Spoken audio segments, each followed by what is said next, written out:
예, 휴일 잘 보내고 계십니까? 국민의힘의 이준석 대표가 선출이 되면서 민주당의 송영길 대표와 비교하는 얘기가 정치권에서 많이 나오고 있습니다.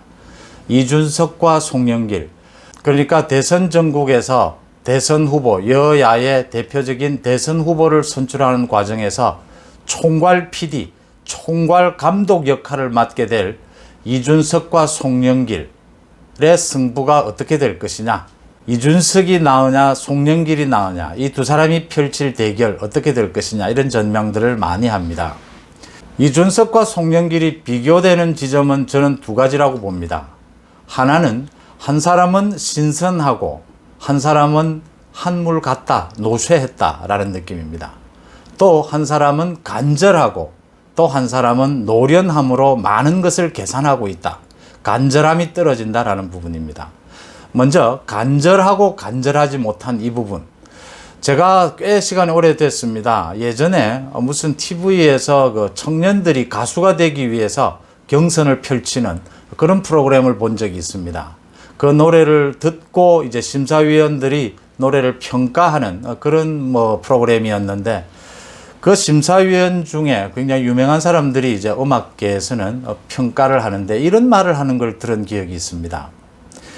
노래를 부르는 이 경선장에서 가장 중요한 것은 그 사람이 타고난 노래의 자질도 있겠고 많은 트레이닝 연습을 통해서 기교도 있을 것이다. 그런데 이 경선장에서 가장 중요한 것은 간절함이라는 말을 했습니다.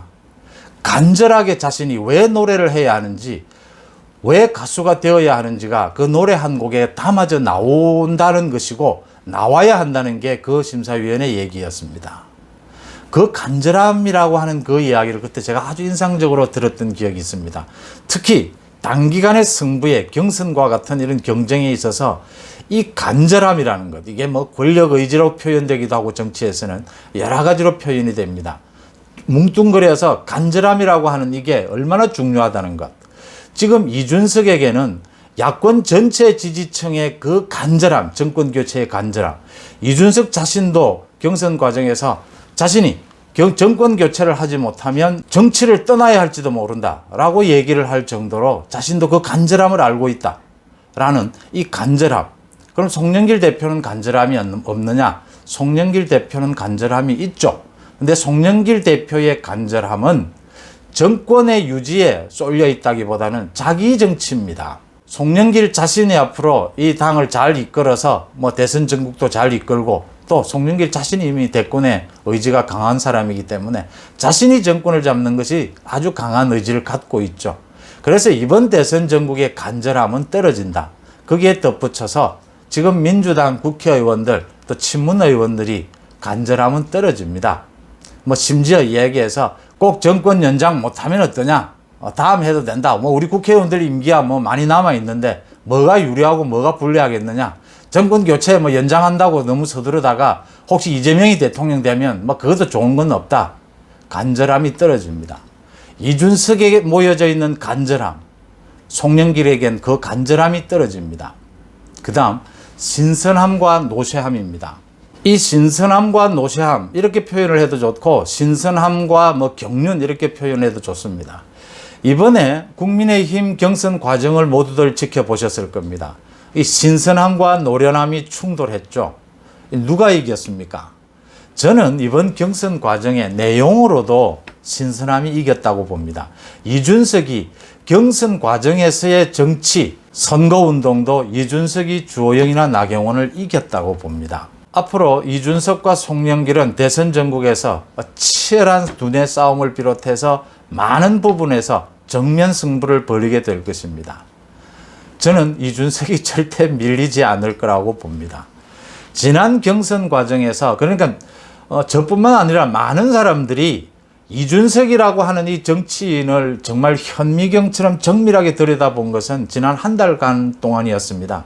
그 전까지는 이준석이 그렇게 열심히 하는구나, 재치가 있구나, 방송을 잘하는구나, 앞으로 잘 훈련되면 좋은 정치인이 되겠구나, 이런 정도였습니다.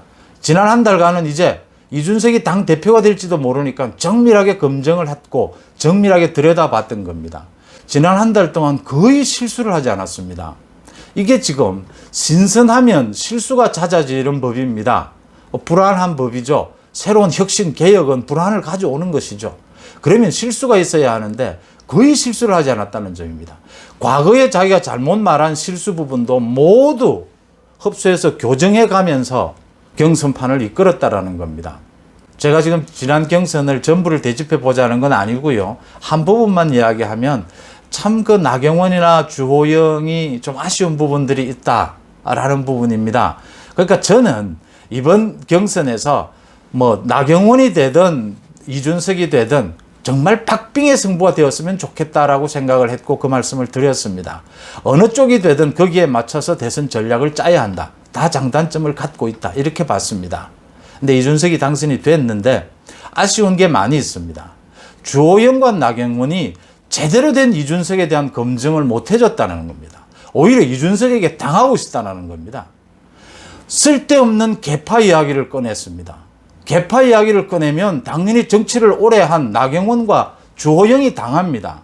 그러면 이준석이가 유승민 계파라면 유승민 계파가 그동안 계파의 자신들만의 이익을 위해서 한 행동이 있을 겁니다. 그 증거를 내놓아야 합니다. 못 내놓습니다. 이준석은 또 오늘 여권에서와 또 야당 일부에서 자신을 공격하고 있는 그 노무현 재단의 뭐 장학금을 받았다. 또 유승민의 추천을 받아서 하버드 대학을 갔다는 것을 전부 가짜뉴스라고 했습니다. 근데 아무도 반박을 못 합니다. 그거 가짜뉴스가 아니다라고 아무도 반박을 못 합니다. 반박을 못 한다는 건 가짜였다는 거죠, 그동안. 이렇게 토론 과정에서도 반박을 제대로 하지를 못합니다. 제가 하나 예를 들면요.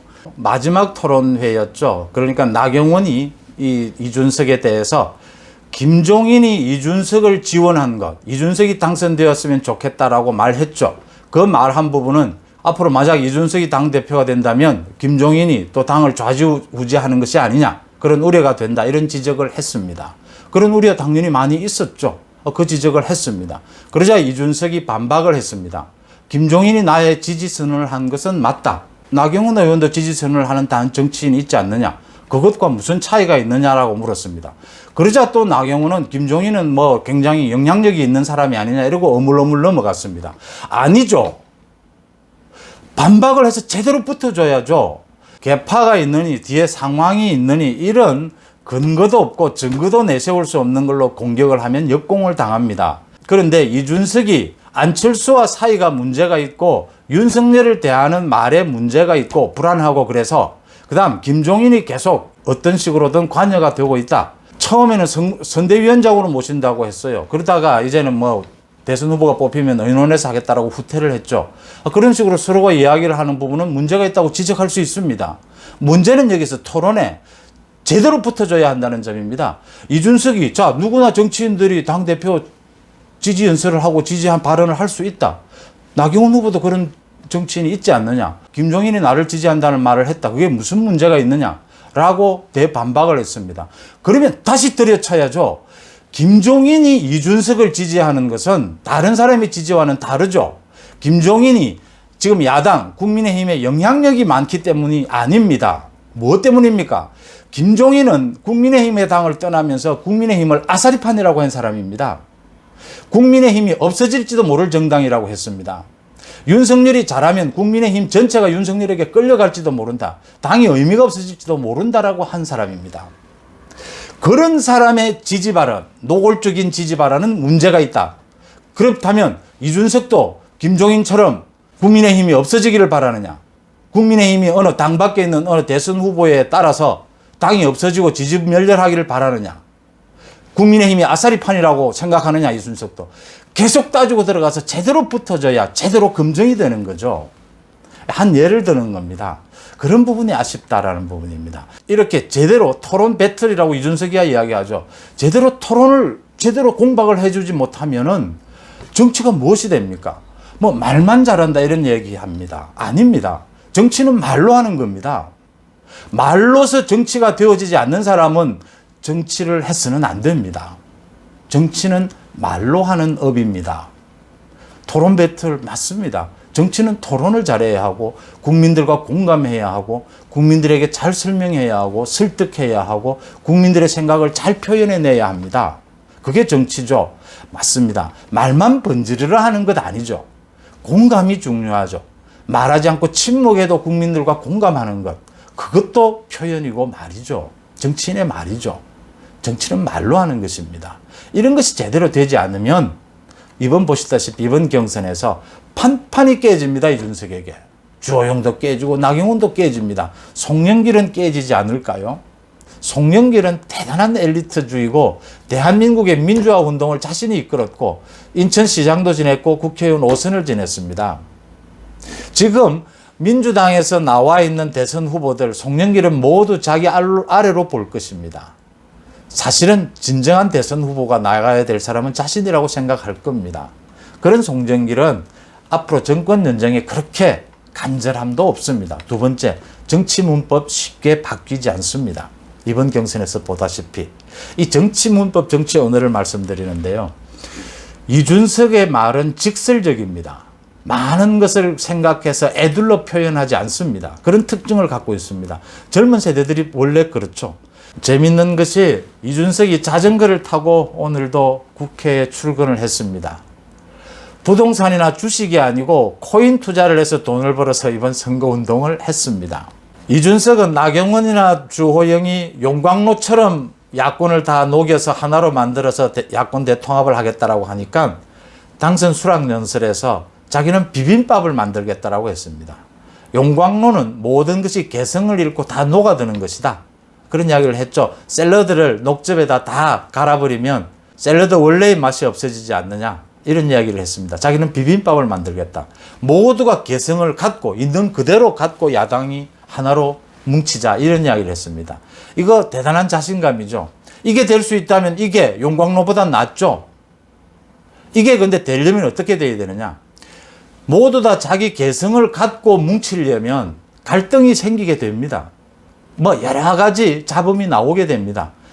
그 잡음이 나오는 것을 인내하면서 그걸 전체 하나로 엮어가는 한 차원 높은 리더십이 필요한 겁니다. 이준석은 그걸 해보겠다라고 이야기한 겁니다. 다 녹여들여서 죽처럼 만들지 말자. 있는 그대로 윤석열도 지금 있는 생각 그대로 오고 안철수도 지금 있는 생각 그대로 와서 야권의 외연을 엄청나게 넓혀보자. 그럼 거기에서 생기는 갈등, 잡음 어떻게 할 것이냐. 제가 한번 헌신적으로 새로운 리더십을 선보여 보겠다. 이 자신감을 내비친 겁니다. 뭐 여기에서 불안한 부분도 있고 또 뭐 희망을 보는 부분도 있을 겁니다. 그런데 이렇게 자기의 말을 애둘러 하지 않는다라는 점입니다. 이런 부분도 그렇습니다. 그 수락 연설을 하면서 임재범 가수의 너를 위해라는 노래를 인용을 했죠. 그 뭐 거친 생각과 불안한 눈빛 이야기를 하면서 말이죠. 제가 이 말씀을 한번 드린 적이 있는데 이 음악은 락이라고 하죠. 보통 젊은 세대들이 좋아하고 보통 뭐 연세 드신 분들은 트롯을 좋아하지 않습니까? 근데 이준석이 왜 임재범의 노래를 인용했느냐고 하니까 인터뷰에서 뭐 이렇게 여러 가지 수락 연설을 생각하다가 창의력이 떨어져서 할 수 없이 임재범 노래를 빌려왔다. 이거 너스레라고 해야 됩니까? 아니면 애교를 떤다고 해야 됩니까? 이렇게 얘기를 했는데, 그러니까 임재범의 노래를 빌려온 거에 대해서 너무 무게감을 갖지 말아달라. 뭐 예쁘게 봐달라. 이런 식의 얘기죠. 근데 임재범의 노래를 가져온 의도는 분명해 보입니다. 그 표현도 거친 생각과 불안한 눈빛이 잘 자기 지금 입장에 맞는 것이기도 하고요. 또 하나는 여기에 비빔밥의 생각이 들어있다라는 겁니다. 그러니까 지금 한동안 우리 사회가 트롯 열풍이었지 않습니까? 뭐 트롯 대세였죠. 뭐 미스터 트롯, 미스 트롯 해서 정치권에서도 미스터 트롯 방식으로 뭐 후보를 뽑자 이런 얘기가 나올 정도였으니까요. 트롯 열풍인데 트롯도 좋지만 락도 좋은 음악이다. 트롯과 락을 섞지 말고 용광로처럼 섞지 말고 죽처럼 섞지 말고 비빔밥처럼 트롯도 즐기고 락도 즐기자. 이 얘기를 지금 이준석은 하고 있는 겁니다. 그러니까 트롯이 저렇게 열풍을 가져온 것은 기존에 나이 많은 분들만 트롯을 좋아해서 저런 열풍이 온 것이 아니죠. 20, 30대도 트롯에 대한 엄청난 열풍이 일었지 않습니까? 그래서 전 세대에 걸쳐서 트롯 열풍이 불었던 겁니다. 마찬가지로 임재범의 락이 음악 장르상 뭐 어떤 성격인지 저는 정확히 잘 모릅니다. 근데 저 락이라고 하죠. 트롯하고는 다른 또 장르죠. 이것에 대해서도 나이 많은 분들도 락을 한번 즐겨봐라. 락도 한번 즐겨봐라. 트롯도 좋지만 같이 즐기자. 그래서 공존의 이야기를 하는 것이죠. 그래서 비빔밥론이 나왔던 겁니다. 그 이야기를 이준석이 하면서 혹시라도 하는 우려에서 이준석이 지난 한 달간 보여준 행동에서 여러분들 실수를 찾아보셨습니까? 오히려 과거의 실수를 잘 무마하고 상처를 치유해가는 능력들을 보여줬습니다. 이 부분들이었습니다. 임재범의 락을 가져오는 것에 대해서 생뚱맞다라고 생각하실 분들이 있을지 모르니까 귀엽게 예쁘게 봐달라, 큰 생각 없이 했다라고 이렇게 느스레를 떨입니다. 예쁘게 봐달라 이런 얘기입니다. 그런 말을 하는 것도 있지 않는 부분이 있었다. 또 하나 말 나온 김에 하나 말씀을 더 드리고 가면 그 주진우라고 하는 저는 국회에서 몇 번 본 적이 있는데 과거 기자를 하고 지금 KBS입니까? 방송 인터뷰를 하면서 이준석에게 월급이 얼마냐, 당대표가 자전거를 계속 타고 다니느냐, 당대표가 되면 법인카드를 쓰느냐, 이런 것도 물어보면서 여자친구가 있느냐도 물어봤다고 해서 지금 화제가 되고 있습니다. 그래서 이준석이 지금 자기는 이제 공인이 되었다. 가능하면 공적인 얘기를 하는 곳에서는 공적인 질문만을 해주는 것이 좋지 않겠느냐, 이러고 넘어갔다고 합니다. 이준석이 자전거를 타는 것 관심이 있죠.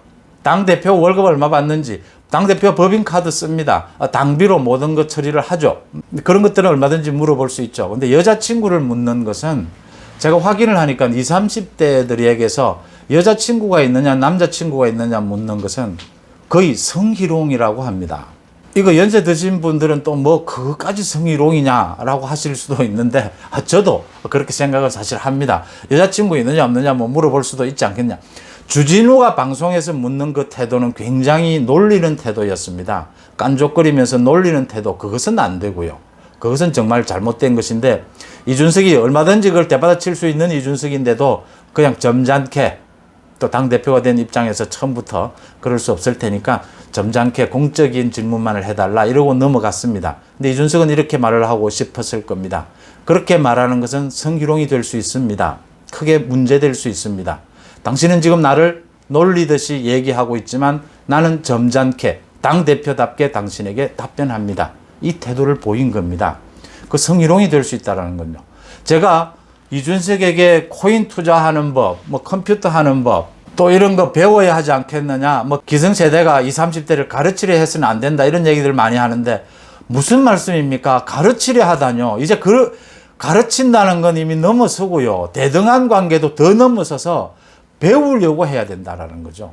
20, 30대에게 이런 겁니다. 여자친구 있느냐, 남자친구 있느냐, 이거 물어볼 수 있는 거라고 생각지 않습니까? 근데 20대, 30대들은 no, 그건 성희롱이다, 그런 걸 질문하는 건 아니다, 배워야 하지 않겠습니까? 어디까지가 성희롱이고 아닌지, 이건 정말 참 이 기성세대들이 꼭 젊은 세대들에게 배워야 할 종목이 아닌가, 이런 생각을 합니다.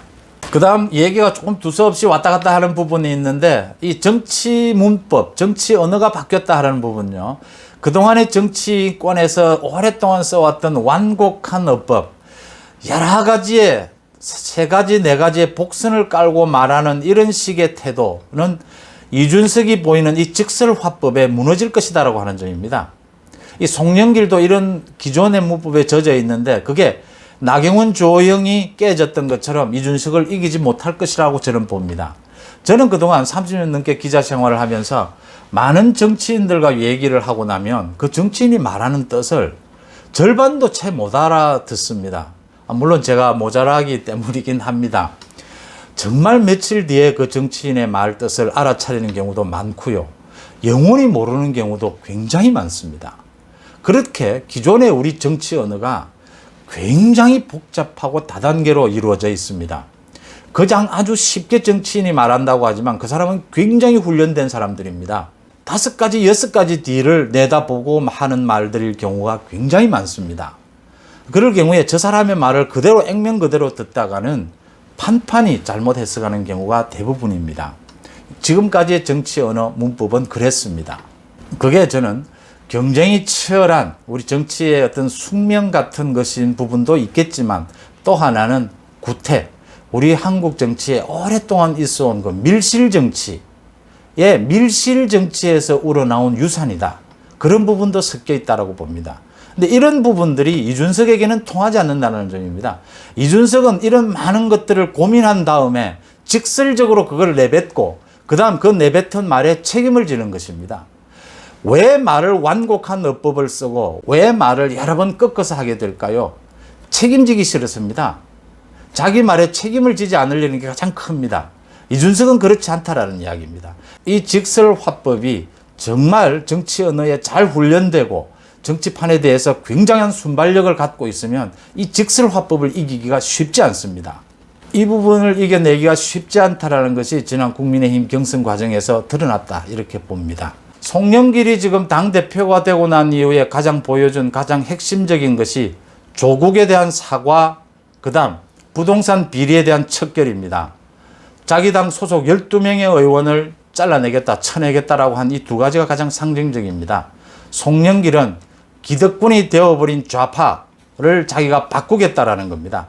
바꿔서 대선 전국에 임하겠다라는 겁니다. 근데 그게 잘 되지를 않을 겁니다. 대깨문, 친문 중심의 민주당을 바꾸겠다라고 하는 이 시도가 인상적으로 다가오지 않는 이유는 송영길의 정치 문법이 기존의 정치 문법이기 때문입니다. 완곡하고 많은 것을 계산하고 있기 때문입니다. 이게 송영길의 노련함이죠. 기존 우리가 경륜이라고 하는 것입니다. 지금 친문의 입장도 살펴야 하고 이재명의 입장도 살펴야 하고 자신의 지금 정치적 이익을 가장 우선해야 되는 계산, 수많은 계산을 하다 보니까 애매합니다. 그러나 이준석이 앞으로 보여줄 정치 행동은 이렇게 애매하지 않을 거라는 점입니다. 굉장히 인상적인 인터뷰가 사실은 지난 국민의힘 경선 과정이었던 주목을 좀 끌지 못했던 며칠 전에 나왔습니다. 양정철 전 민주연구원장이 동아일보와 인터뷰를 한 내용입니다. 핵심은 조국을 털어내야 한다. 문재인을 넘어서야 한다. 지금 여권은 전체가 간절함이 없다. 정권을 연장해야 되는 간절함이 없다. 이 간절함을 갖고 조국을 털어내고 문재인을 털어내야 대선 전국에서 여권이 승리할 수 있는 최소한의 기반은 갖춘다라고 하는 게 양정철의 말이었습니다. 또 양정철이 이 인터뷰 외에도 많은 여권 인사들을 만나서 문재인 대통령과 아주 친한 사람들은 이 어느 대선 후보에 줄을 서서는 안 된다.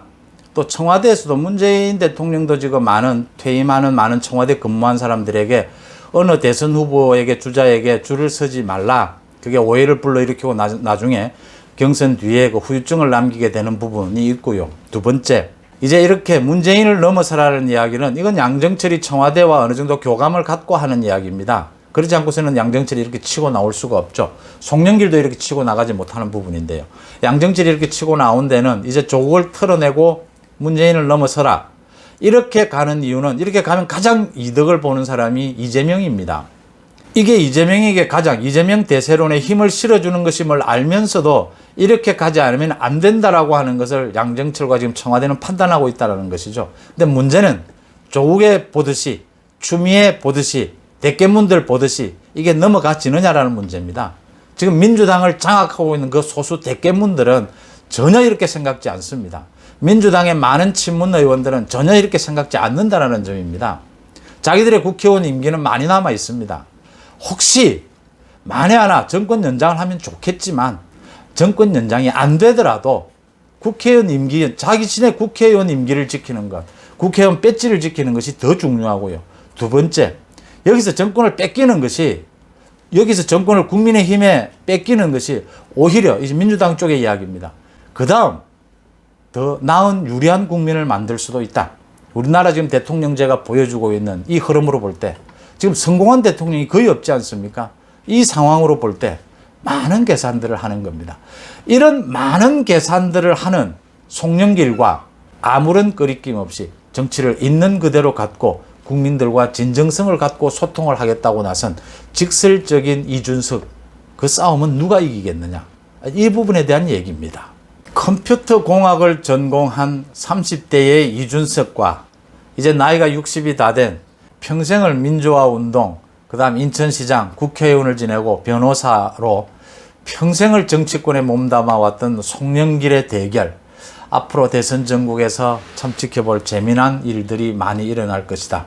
하지만 지난 국민의힘 경선에서 보여준 그 판도 그대로 대선 전국에서 이준석과 송영길의 승부가 될 것이다. 저는 그렇게 예상을 합니다.